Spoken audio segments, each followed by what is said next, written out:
chả có lúc tia ấy lúc kia lúc hồng hiền bây giờ đây là có nhiều lúc đó thôi nó mày bé lúc thì lúc chế rồi lúc hậu nó xua lúc trẻ có gì có lên con ra chủ yếu chị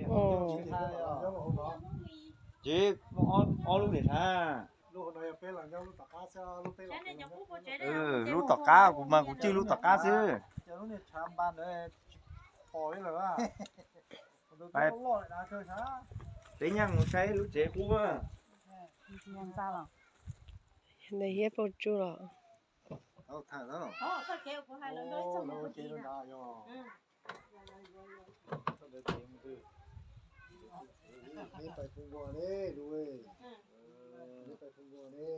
cùng ngồi gì ứ dùng chỗ co đó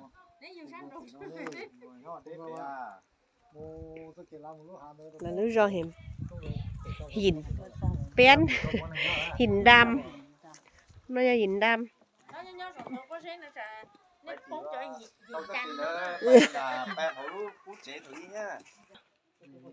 hiếp bao chú hả? để chỉ là hiếp chỉ là hiếp bao chú Mua chân đó đá này nhở? nếu chỉ bảo được chỉ là lọt gì nhờ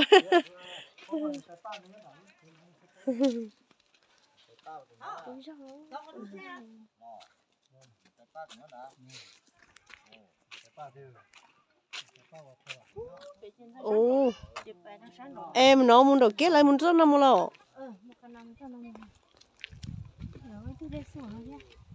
nó khâu đây là cái hà lò đây chỉ linh là cái hà lò xứ lưu rồi hình đám rồi hôn đi về trong nè thôi ở trong thân chứ nào tôi mới chia cái tôi mới chia sẽ tê sẽ chờ sẽ cút chế sẽ cút tê chờ dù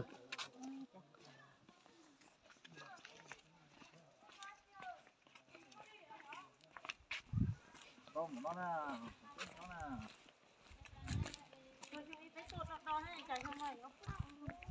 thôi chẳng muốn kia chị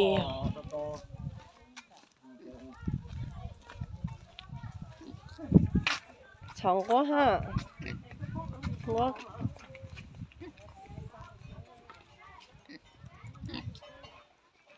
tôi quá từ rồi tôi nữa cái té cũng và cũng chế nhớ phun đỏ tới nó đây thì nó muốn xây thời dùng nè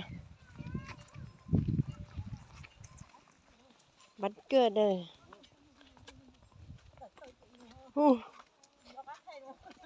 sắp tới con lút tua rồi thế nào rồi con lút tua chế lấy cái tên hả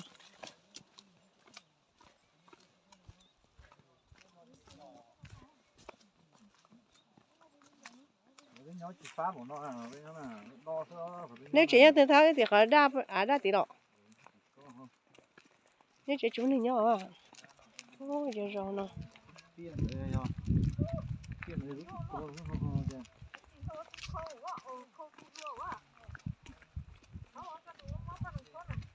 tôi nói mấy chủ tôi chủ khâu ấy giang xuống này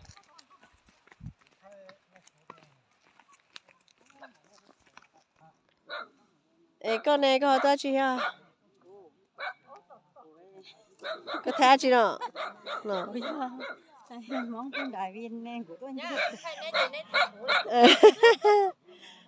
nó chè ấu tỏ bé à té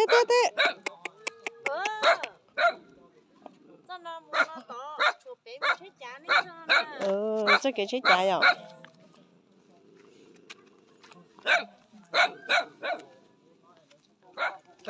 cái chết chả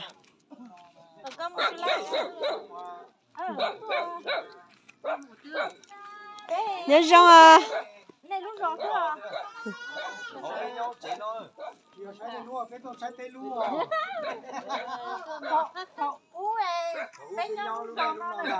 Thôi nếu chịu nó là Tê lúa. Giờ nó tê tao là nhau.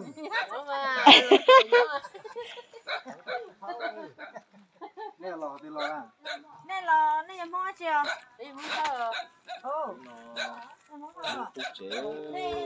Chả mới thức đây là hỏi cái đó.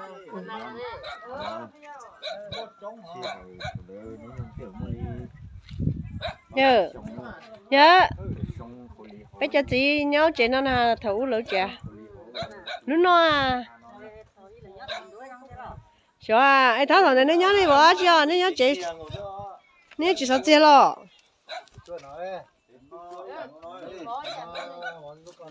ai chờ tôi số tôi ta rồi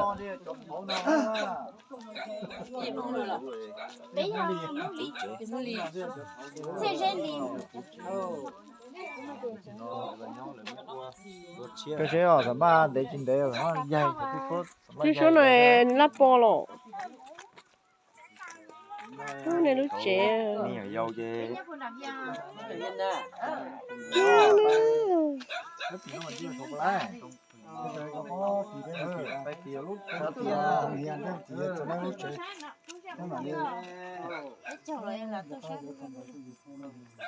y chê củ dùn lú giò nó mà dữ trẻ coi à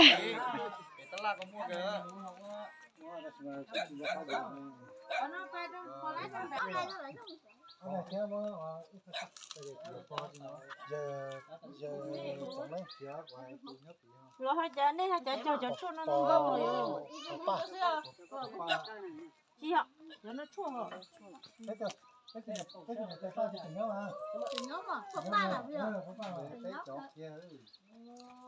Có bạn để xong rồi sẽ lấy chuột. Chuột thảo ở xong cho nó mà yêu chế võ võ thứ số sáu thứ số xí họ cho nó nè cho chế nó chế thứ số võ là thứ số sáu thứ số chứ gì mà thế chỉ chẳng chế mông thấu á. đó chỉ cho nó mà sao cũng nhớ số cũng nhớ mà chỉ không sắp lâu Thứ số thì tiêu chế mông thì tiêu. Chế thứ số thì tiêu á. Chẳng có tôi cũng ra thấu rồi. nhưng mà có chuyện như có cho phiếu chị có chủ nãy cho cái mong ấy thì phiếu à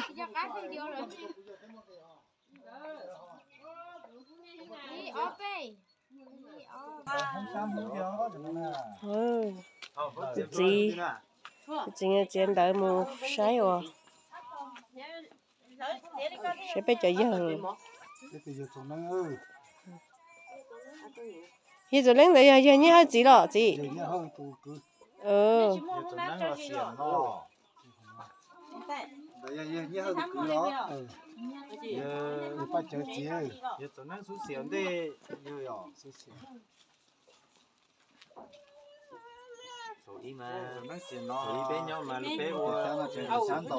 chúng tôi sáng lời dùng lời anh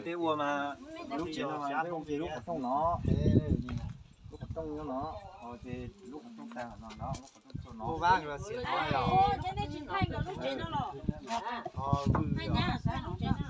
xịn nói rồi tụi mà do lúc còn trong lúc còn trong chuột nó là ta đấy lúc chia là yo tụi đi nông nó chỉ lúc còn trong chuột nó anh em muốn cho thứ số này đâu thứ thảo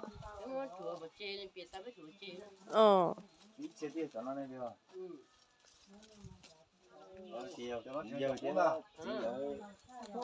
chơi xuống lo lửa thua cho nó về có cho nhiều để thua mà chọc xong rồi. có chơi xong nhé đi dù kia tới thằng ông sai nó kia của giờ nữa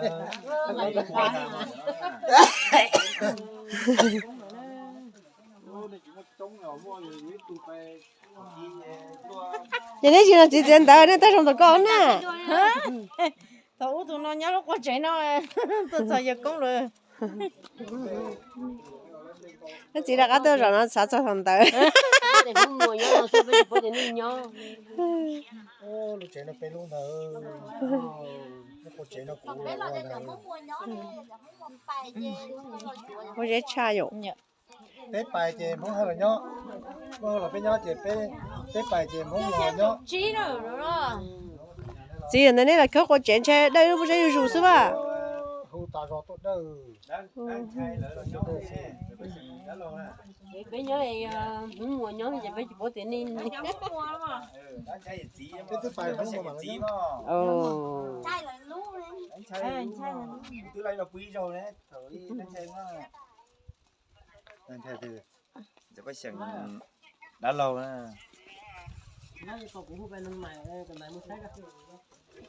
đó là khởi thì chúng tôi nhỏ cháu thì nó hồi nó Ê ê. Ồ ê.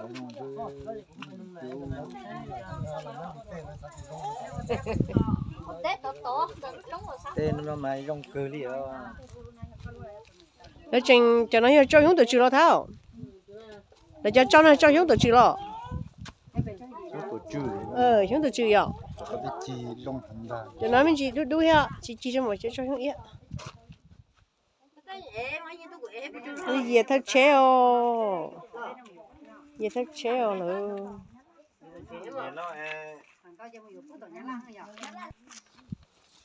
Đi còn đồ cái phố của này có cho con tê này có. Như thế quê.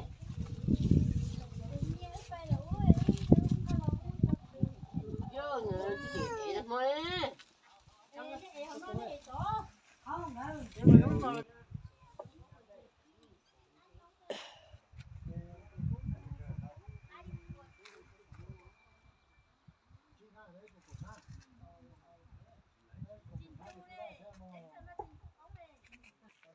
Nó tiếp bỏ lỡ lú chén cho nó lấy than thọ.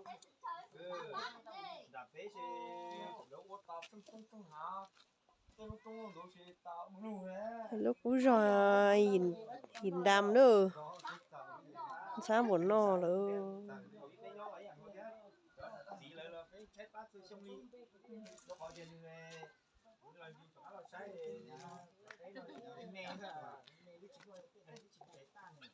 Sao thế nó nhỏ.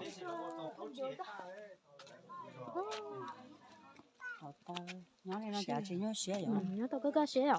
Nhỏ nó Nhớ nhỏ này chỉ bỏ cái mang vậy, chỉ bỏ nó tem mới nha. Chỉ bỏ cái vào mang. Là khơi lúc có chế này, nó có chế nhá nhá biển đó. Thì chỉ nhớ xia. Thế chỉ nhớ xé thế đi. Nhớ tôi tất cả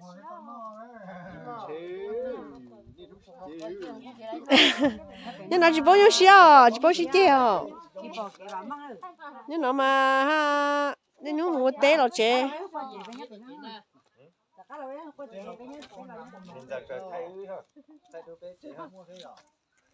Cái tết thay à.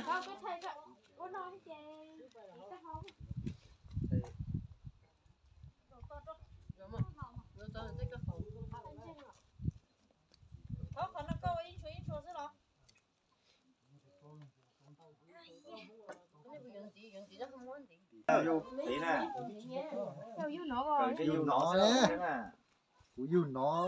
Nè yêu té của yêu nó. còn đến một chân bùn nữa cái thứ lúa cái thứ lúa eo nè cái bé hoa té từ nè cái nhau bùn cái thứ lúa eo nè cũng rót cái chóp là chế nên chúa con chúa rồi cái chóp của rồi lắm mày chỉnh chứ.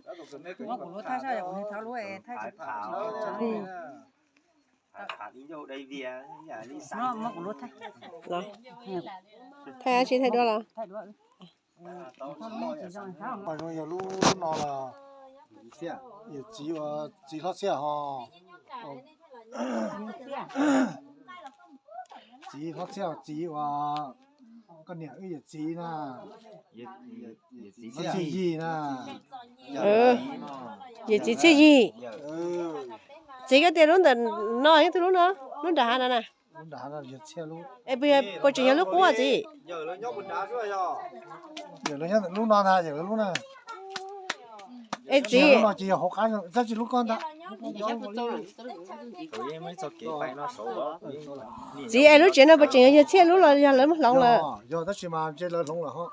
Ừ. Ta chỉ mà thổ bây giờ chơi mấy những cái bỏ đi con ta ta chỉ mà cú chỉ bao giờ là lông là chừng lúc này cú sẽ nói cho thổ à cho họ biết cho nó biết nó mà nửa giờ nó nửa bao ta chỉ số nào rồi mà chạy ta rồi ồ này in là nó sẽ in cho đây chéo nó thì thế lúa à nè tia có sẽ in cho nè tia đấy này đồng nghe đấy này lúc kia lúa nè tia lúc sau tàn đây giờ bây giờ lúc mà lúa nè tia nè nè chính cái ô nó có tiếng này không nè bên nát của lúc năm mà tao chỉ để nó làm một cái Thầy lấy lúc nên bụng mua thọ giờ chia chuyện này tí lúa thành nè tia nè hết chính cái bỏ trong cái你那么主动接，那么主接你那么主的，这等那那开嘛那吧，你要给呢，哎，你今个不就改，那么主还那个，你那不主呢？mấy nhà nên mà lấy không có nhiều cái đó này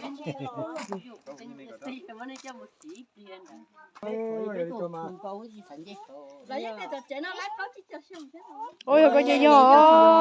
sai cho bó thì cái giò có thể có bỏ tiền sao cu của nó giờ chia luôn rồi thì đấy giờ chia, nó một chủ là luôn thôi bo. cái luôn nó nhá nói tại nó bịปั่นnó thôi nó chỉ chỉ có gì nên lo Bé mua là, lấy tôi là riêng là tôi sẽ bé nữa. lo cho bé nhỏ ra Bé đâu, ta kinh cái bé một chế rồi. đi tay bé nó tí lo xong đi nó ra một tí nữa nè một tí nữa vọng đi tí nó ra nè Bé bắt nhiệt chỉ tu nữa. Cho nó nè. Lần ăn tới một say bé tu giấc công rồi. Ăn tới một lần cho bé tu giấc công. đi ba tu nha Chúa, bọn này ở kinh hơn công ty con. Nhưng chân ta. Cho nó trong nhà có một học khoa.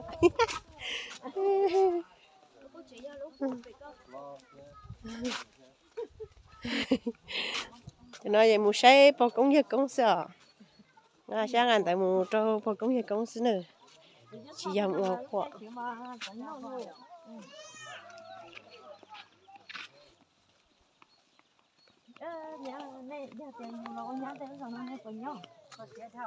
Rồi sao mình đợi dùng nói chỉ là chỉ nhỏ ô ta chỉ nói xe ôn ta chỉ nói là tôi chỉ lúc nó tiêu là nhỏ thế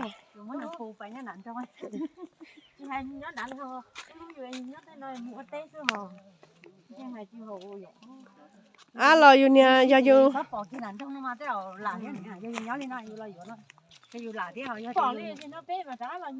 ô giờ con bạn chơi sủa con trâu nữa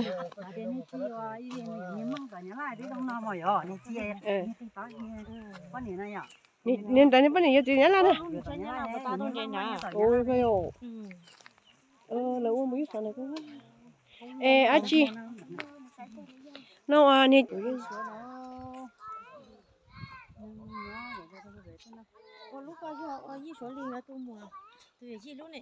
bé lúc nào bọn này chỉ tôi số thằng thôi tôi ấy lên thế nào giờ bố số tôi gì lộ nó còn lấy thì cho chị thì nó có chỉ tôi số chỉ tôi thì nó mau kể rồi tôi thấy giờ này giờ muốn cũng không giờ muốn leo cho nó sống hết rồi đó cho nó vui xuống trời nè thấy xuống trời không cho nó nè cho nó chơi đi khư xuống trời đó xem mà đi chia xuống trời á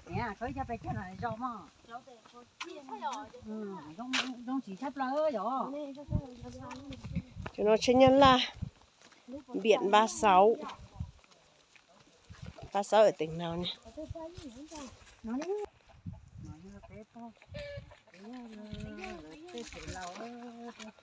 ồ nó nhá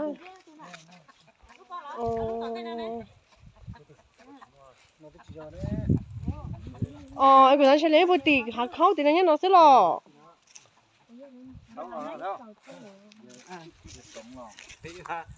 cái là lúc kia nó còn cho nó cũng hiểu rồi nó lo nó giờ cà pu cà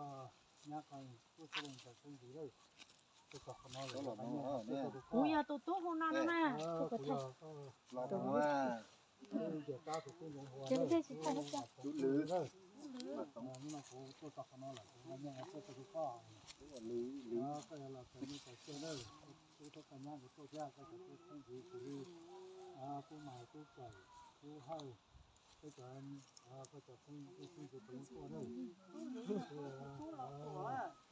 Thôi.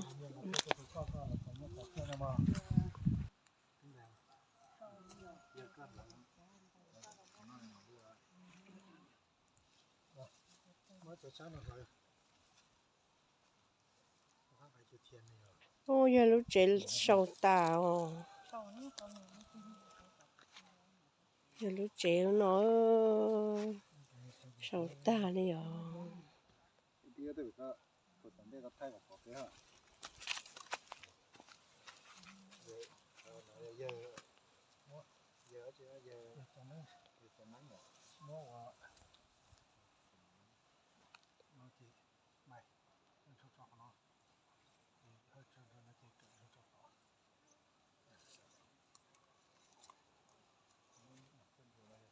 Giờ nhỏ nó bây giờ cho nó giờ của tụt tụt mày tụt tụt lo tụt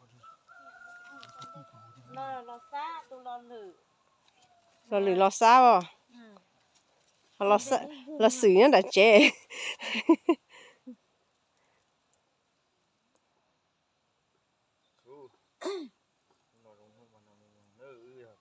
tôi sang chữ có tôi sang chữ rồi tôi nha sang chữ thọ nó tôi về thua thao lì đó tôi về lâu này nó hoa chữ thao lì nó nói vậy nó trong tôi sẽ có giờ đó cũng như thế sen tụt lo xa tôi lo lử ồ lo sao mà chạy vào họ lo xử của mình họ tôi thích chiêu quá chị ní còn nếu mà cũng muốn có giờ phá phụng công phụng trâu ứ có cứ như cá tết nó của tết có một cái một hũ chỉ phun hai của tết của tao nữa một của tao nữa chỉ phun có mua gần mua có mua đồ mua sắm này mua đồ nữa xong rồi tại trong chiếu khả năng chỉ nó có cứ như cái chiếc của tao từ chiếc xa giờ bà có giờ lúc nhưng không nhânหัวbỏ giờ ứ có ý chí nhỏ cá nhỏ hũ nữa như cái chiếc của tao lúc chiếc xa một cái tiêu nó có này có tao đâu cũng đâu có nó trong một chiếc kỳ phải chỉ lái ở đấy dây kia sao có đi lấy cái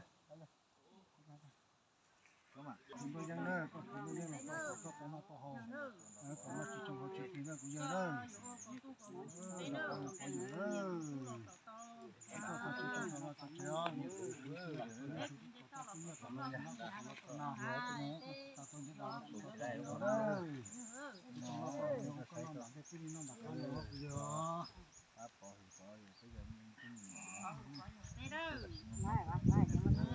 vâng cảm ơn nhá chờ chị nè tụi nó nè bắt chợ bây giờ cho nó bây giờ như hơi gõ cái tí sao chợ chợ qua chợ chị qua được khăm cái khăm chưa nó chỉ cho đấy khăm giờ kia khăm đi như giờ khăm giờ bây giờ sao khăm giờ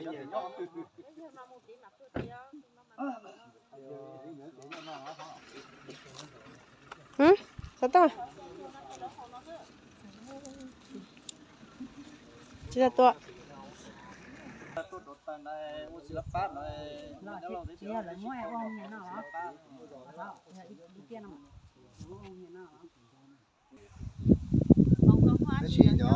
cho rồi lá liếc nó vắng rồi do cho con chơi mua chân này họ phải té à nó chơi thế là nhóc họ chỉ mua mọi người tuổi hết chơi kia với kia một không một chợ họ là cho mua vài chỉ kia ta không nhìn tiền mà chơi vào rồi nhóc chỉ ta cái này nhóc sửa rồi chỉ cái ta không nhìn lo chỉ cái nó thì to ở trong cái trong cái chỉ cái là nhóc nó còn tại chỉ cái chỉ còn nhớ thì nó cũng chỉ cá nó chỉ có là nhớ nó cũng là đâu nhớ nó một té từ đâu không chỗ thì con nó mà ê nó lo nhắc là tôi ăn nó nè. nhớ là tôi ăn đông nhiều tao tuần nó tôi ăn buổi sáng đông này cho nên đông có sầu trống rồi cho nhớ là nó tôi gì thôi nó đấy một đấy là tê trò sao nó số bây giờ nha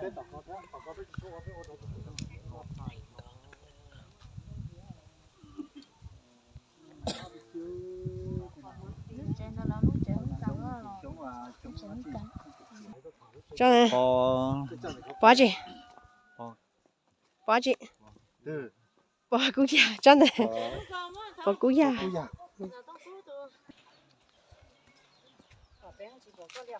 cái lìa cú li chỉ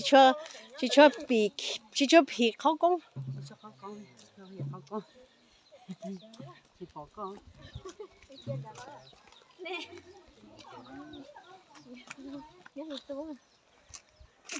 anh gọi nó có hơn đâu mà cái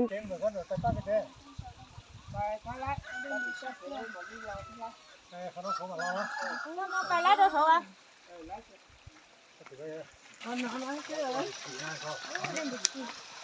cái tao nó em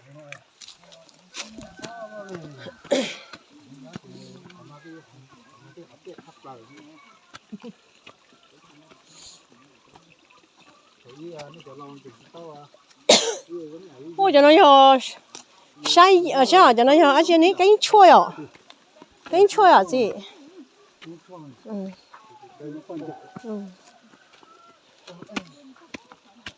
cánh chua nó sẽ cho cái chữ mua đi lại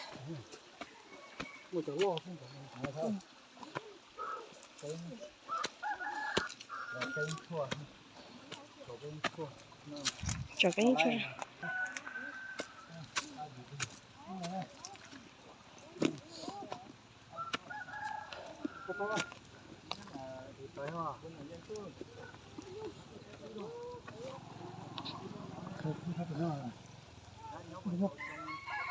nó cái gì thế đó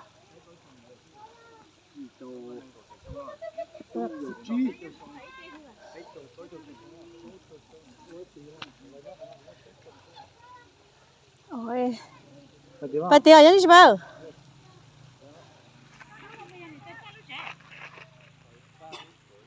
chị lúc bé nó chị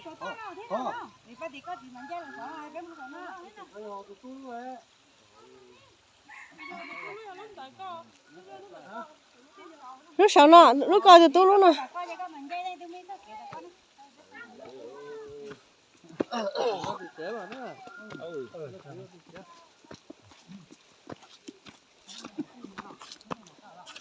bây giờ chế bút số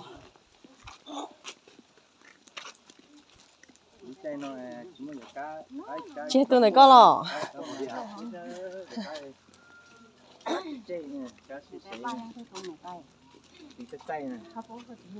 trên nó xóa dạ bà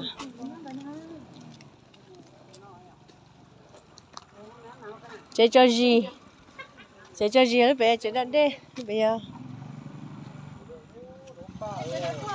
ê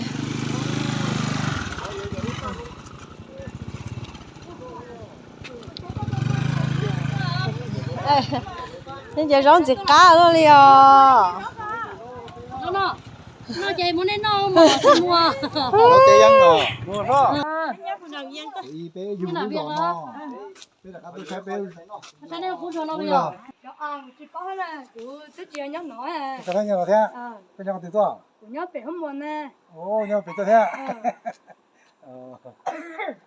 Ai ít tôi trả chết rồi. không muốn này nhá bố sát nó nhá là đó Là phụ rồi rồi. nhóc rồi xa sẵn tơ nên nói chuyện nhiều phần tới nhá là vậy Mua nó sẽ cho tiền nó sẽ bây giờ bài à bài bố đào văng cái tia bài cả bài chả trống đu rồi cái cả bài đi với nhau nói có hú át với nó nè lứa nhau hộ cho chị hộ lứa cô trẻ chỉ nó chia này lứa sòn đuốc nè nếu chỉ là lúa nhau kiện thì cả lúa chỉ sòn bây giờ cho các bài xưa đến thế là các bài rồi cho các bài sai cái chỉ bài đó là tôi át cho cát tài nó có thể tôi sâu luôn rồi giò nó xem mà nó lại cái mình tới cái lòn trả thì cái lòn nó xem ป้าใช่เมื่อก่อนนอนดีก็ที่ตัวอยู่เขาหนองเนาะมัวตกพบไปจากกว่าติดเตามาเมื่อเราก็มาหัวอย่าต้นเตาเลย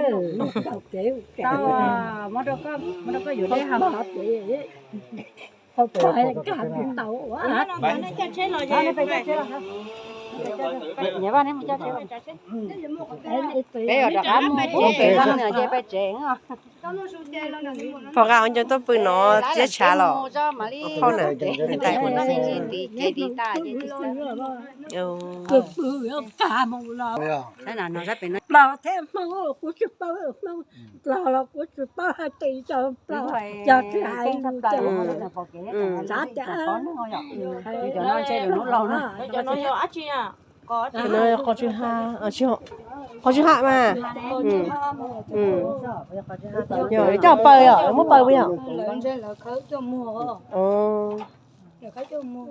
cái toa gì nó cái tôm tỏi nhá la hả cái có muốn xí tỏi à mua nó tỏi nhá la đấy nè bé bún mua đan à nó mua rồi lo để bây giờ cái phun đá này tôi ăn không phải nói này nhớ phun đá thì phải tôi muốn chơi做的那是有做就phải muốn đá xí đá phải nên cha lựa chọn to lắm nên nhớ rồi thôi nó anh nhớ rồi mưa chị phun đá mưa sắm tớ lo để sao vậy Chúa chào tay chào bố bỏ các chuyện nó cá nhân trong chơi trong xe cờ rồi